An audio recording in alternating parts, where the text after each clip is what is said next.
প্রিয় চতুর্থ শ্রেণীর শিক্ষার্থী, আজকে আমি তোমাদেরকে ভাগ অধ্যায়ের অনুশীলনীর লিখিত অঙ্কের সমাধান করে দেব।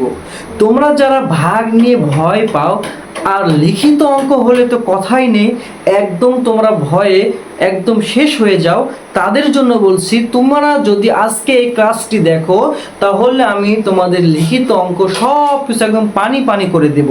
দেখো আজকে তোমরা ভাগ অধ্যায়ের লিখিত অঙ্ক অর্থাৎ 66 পৃষ্ঠার যে 6 থেকে 11 পর্যন্ত যে লিখিত অঙ্কগুলো রয়েছে আজকে আমি সেই লিখিত অঙ্কের সমাধান করে দেব প্রত্যেকটা অঙ্ক। খেয়াল করো, চলো শুরু করি। প্রথমে তোমরা সবাই বই বের করে দেখো, 6 নম্বরে দেওয়া আছে ভাজক 23 ভাগফল 107 আর ভাগশেষ 12 হলে ভাজ্য কত। আমরা কিন্তু জানি ভাজ্য নির্ণয় করার সূত্র, ভাজ্য সমান হচ্ছে ভাজক গুণ ভাগফল যোগ ভাগশেষ। ভাজক গুণ ভাগফল যোগ ভাগশেষ। সুন্দর করে আমরা সূত্র ফেলে দিলাম, এখন খালি মানটা বসিয়ে দিই। দেখো ভাজক এখানে কত দেওয়া আছে বলো তো ভাইয়া? ভাজক হচ্ছে 23, ভাজক আমরা এখানে 23 দিই, গুণ ভাগফল কত দিয়েছে? ভাগফল দেওয়া আছে 107, 107 দিয়ে দাও, তারপরে যোগ কত ভাগশেষ হচ্ছে 12 দিয়ে দাও। চলো 23 আর 107 আমরা এখানে গুণ করি। আমরা তো জানি প্রথমে 3 দিয়ে সকলকে গুণ করতে হবে, 3 দিয়ে 7 কে গুণ করলে কত হয়? 21, 21 এর 1 হাতে থাকে 2, 3 দিয়ে 0 কে গুণ করলে হয় 0 আর হাতে 2 এর 2, 3 দিয়ে 1 কে গুণ করলে 3, এক ঘর বাদ দাও, 7 দুগুণ 14 4 হাতে থাকে 1, 2 দিয়ে 0 কে গুণ করলে 0 আর হাতের 1 চলে আসলো, 2 দিয়ে 1 কে গুণ করলে 2 কে 2, তাহলে 1 4 2 এর 6, 3 1 এর 4 আর হচ্ছে 2, তাহলে হচ্ছে 2 4 6 1। এটা গুণ করা শেষ, এবার কি করব ভাইয়া? যোগ, কারণ প্রথমে গুণের কাজ করতে হয়, তারপরে হচ্ছে কিসের কাজ করতে হয়? যোগের কাজ করতে হয়। চলো এখন যোগ করি, 2 আর 1 এ যোগ করলে 3, 6 আর 1 এ যোগ করলে হয় 7, তাহলে 2 4 7 3, এটাই হচ্ছে তোমাদের ভাজ্য। ঠিক আছে ভাইয়া, বুঝতে পেরেছো?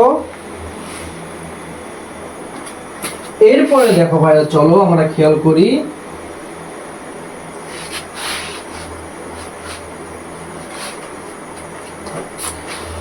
সাত নাম্বার বলেছে 2304 মিটার লম্বা একটি তারকে 96টি সমান ভাগে ভাগ করা হলে প্রতি ভাগের দৈর্ঘ্য কত মিটার?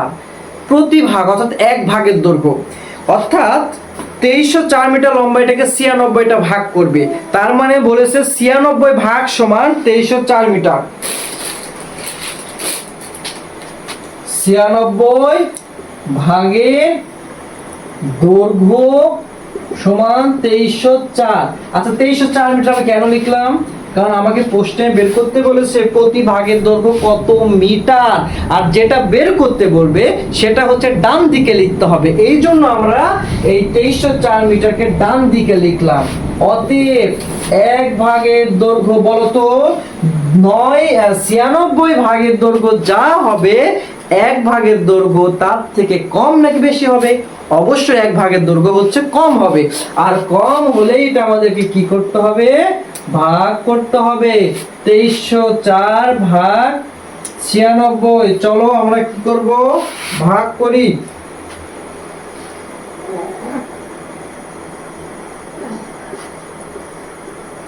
প্রথমে দেখো 2 ঘর নিবা, 2 ঘর নিয়ে দেখতেছো ছোট হচ্ছে না, তখন কি নিতে হবে ভাইয়া? 3 ঘর।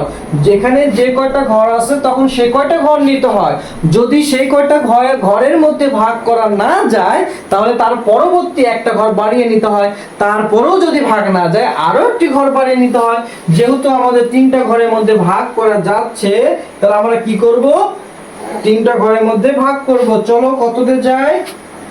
2 দিয়ে যদি আমরা করি কত হয় ভাইয়া? দেখো তো,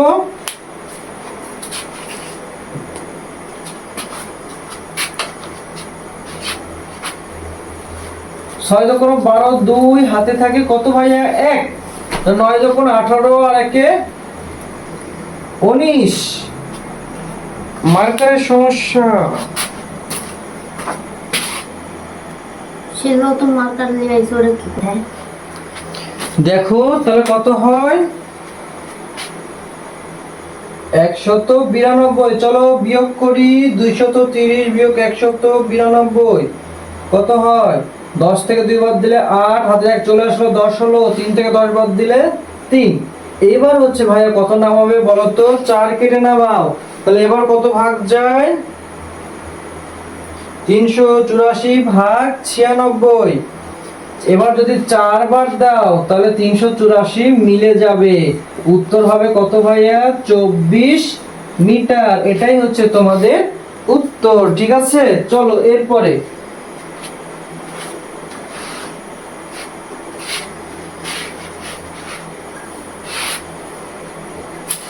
পরের অঙ্ক সবাই ফলো করো তো। 8 নাম্বার বলেছে 500টি পেন্সিল থেকে প্রতি বক্সে 12টি করে যদি পেন্সিল রাখা হয় কতটি বক্সের প্রয়োজন পড়বে এবং কতটি পেন্সিল অবশিষ্ট থাকবে? তার মানে এখানে বলে দিয়েছে অবশিষ্ট থাকবে। অবশিষ্ট কখন থাকে? ভাগ করলে না গুণ করলে বলো তো? ভাগ করলে। তার মানে যারা বুঝতে পারো না ভাগ করবো না গুণ করবো, এটা মনে রেখো, অবশিষ্ট থাকবে বলতে এটা ভাগ করতে হবে। ঠিক আছে, তারপরে দেখো আমরা লিখবো যেহেতু কতটি বাক্সের প্রয়োজন, বাক্স বের করতে বলেছে, যেন বাক্সকে ডান দিকে লিখতে হবে যে 12টি পেন্সিল রাখা যায় একটি বাক্সে। এভাবে লিখবো যে 12টি পেন্সিল রাখা যায় একটি বাক্সে।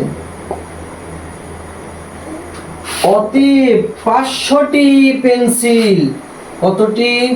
500টি পেন্সিল রাখা যায় 500 ভাগ কত? 12 এতটি বাক্সে। চলো ভাগ করি। 50-এর মধ্যে আগে 2 ঘর নিতে হবে। যদি 2 ঘরের মধ্যে ভাগ যায় 2 ঘরের মধ্যে ভাগ করতে হবে। তাহলে দেখো 4 12 কত হয় বলো তো? 48। বিয়োগ করলে 2, এই শূন্য কেটে নামাও। তাহলে আবার একবার দেওয়াও 12 হবে, 2 বার দিলে বেশি হয়ে যাবে, অবশিষ্ট থাকতেছে 8। তার মানে 41টি বাক্সের প্রয়োজন। টোটালি বাক্সের প্রয়োজন কয়টা ভাইয়া? 41টি। কিন্তু 41টি বাক্সের পরেও আমার পেন্সিল অবশিষ্ট থাকতেছে কয়টি? 8টি। এটাই হচ্ছে আমাদের কাঙ্ক্ষিত অ্যান্সার। এরপরে ভাইয়া চলো তো দেখি কি বলেছে 9 নম্বর অঙ্কে। 36 জন লোকের মধ্যে 182টি লিচু বিতরণ করলে প্রত্যেকে কতটি করে পাবে? বিতরণ করা, আর আমরা বলি আমাদের ভাষায় ভাগ করে দেওয়া। তার মানে অঙ্কে বলেই দিয়েছে আমাদেরকে কি করতে হবে, গুণ নাকি ভাগ। বিতরণ মানে কি করা? ভাগ করে দেওয়া। তাহলে আমরা কি লিখবো ভাইয়া বলো তো? যে 36 জন লোকে লিচু পায় কতটি? 182টি।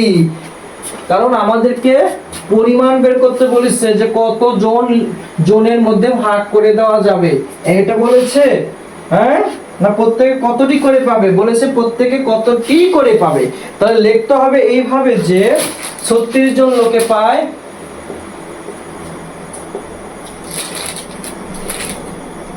লোকে লিচু, 36 জন লোকে লিচু পায় কতটি বলতো? 182টি। অতএব প্রত্যেকে মানে একজনে, প্রত্যেকে মানে কয়জনে? একজনে। 182 ভাগ 36 যদি ভাগ করি, চলো 2 ঘর নিলে ছোট হচ্ছে, তখন আমরা কি করব ভাইয়া? 3 ঘর নিয়ে নিব। কয় ঘর নিয়ে নিব? 3 ঘর। তাহলে কাকে ভাগ করব ভাইয়া বলো তো? 36 দিয়ে 182 কে যদি 5 বাদ দাও, 5 ছক 30 শূন্য, 3 5 15 16 17 18, 180। অবশিষ্ট থাকতেছে কতটি? 2টি। তার মানে প্রত্যেকে, অর্থাৎ এই 36 জন লোকে প্রত্যেকে 5টি করে লিচু পাবে এবং 5টি করে লিচু পাওয়ার পরে অবশিষ্ট লিচু থাকবে কয়টা? 2টি। আর এই 2টি লিচু কে পাবে? আমি পাবো। এরপরে চলো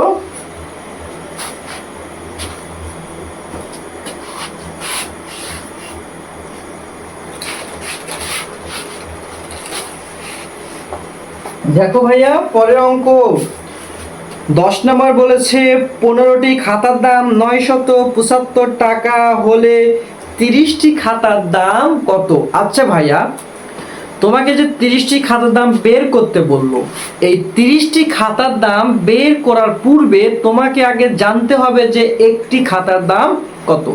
এই জন্য আমাকে আগে একটি খাতার দাম বের করতে হবে, তারপরে এখান থেকে 30টি খাতার দাম। চলো, দেওয়া আছে কয়টি খাতার দাম বলো তো? 15টি। চলো, 15টি খাতার দাম কত টাকা দেওয়া আছে? 975 টাকা। অতএব একটি খাতার দাম কম হবে 975 ভাগ 15। চলো ভাগ করি ভাই একটু এপাশে।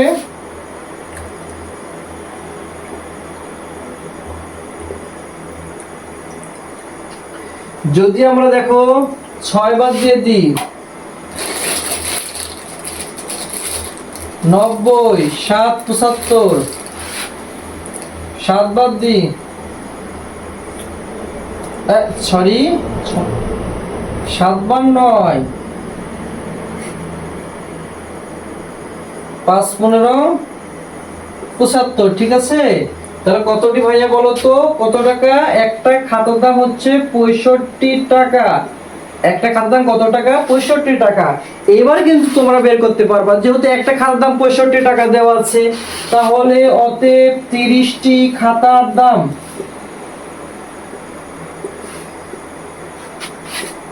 65 গুণন 30। সহজ ভাইয়া, গুণ করার নিয়ম হচ্ছে মনে রাখবা শূন্য নাই। ধরো শূন্য বাদে যদি গুণ করি, 3 দিয়ে 5 কে গুণ করলে 3 5 15, 5 হাতে থাকে 1। এবার 3 দিয়ে 6 কে গুণ করলে 3 6 18 আর হাতে থাকে 19। এবার শূন্যটা শুধু বসিয়ে দাও, আমাদের অঙ্ক হয়ে যাবে। ঠিক আছে ভাইয়া, বুঝতে পেরেছো? তাহলে প্রথমে আগে একটি খাতার দাম বের করতে হবে, তারপরে এখান থেকে 30টি খাতার দাম বের করব। আর যখন একটি খাতার দাম বের করব তখন ভাগ করে বের করব, আর যখন 30টি খাতার দাম বের করব তখন কি করে বের করব? গুণ করে বের করব। চলো লাস্ট একটি অঙ্ক, 11 নম্বর অঙ্ক, সবাই একটু খেয়াল করো ভাইয়া। একটি দোকানে 1175টি ফুল আছে। একটি দোকানে কতটি ফুল আছে? 1175টি ফুল আছে। একটি মালা তৈরি করতে 25টি ফুল লাগলে দোকানদার এরূপ কয়টি মালা তৈরি করতে পারবে? তার মানে হচ্ছে একটা মালা তৈরি করতে 75টি ফুল লাগে। আমাকে ফুলের পরিমাণ বের করতে বলছে নাকি মালা বলো তো? বলছে কয়টি মালা তৈরি করতে পারবে। তাহলে যেটা বের করতে বলবে ভাইয়া, সেটা আমাদেরকে সব সময় ডান দিকে লিখতে হয়। তাহলে আমরা এভাবে লিখবো যে 25টি ফুল দিয়ে মালা তৈরি করা যায় একটি। 25টি ফুল দিয়ে মালা তৈরি করা যায় একটি। অতএব যে কয়টি দোকানে ফুল আছে সেই কয়টি দিয়ে আমরা মালা বিক্রি করে সবাই মালা পরি। চলো,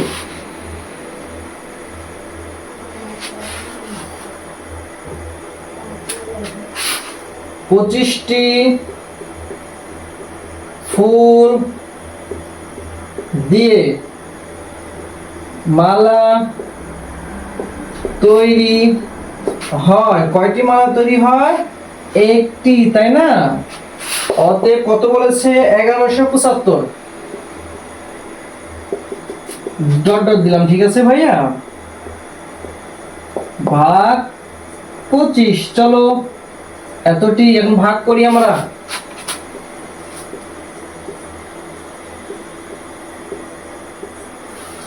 পঁচিশকে 1175 দ্বারা আমরা ভাগ করব। 25কে 1175 দ্বারা কি করব?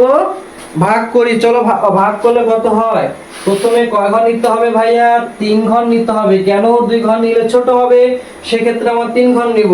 3 ঘর নিলে দেখো ভাইয়া ভাগ করি। চলো 4 বাদ দাও 117, এই 5 কেটে নামাও। তাহলে 4 বাদ দিলে 100, 3 বাদ দিলে হয়, তাহলে 7 বাদ দাও 175। কতটি ভাইয়া? 47টি মালা তৈরি করা যাবে। কয়টি মালা তৈরি করা যাবে? 47টি মালা তৈরি করা যাবে। ঠিক আছে? তাহলে ঠিক আছে, আজকে এ পর্যন্ত। যদি ক্লাসটি তোমাদের ভালো লেগে থাকে অবশ্যই তোমরা তোমাদের বন্ধুদের মাঝে এই ক্লাসটি শেয়ার করে দেবে।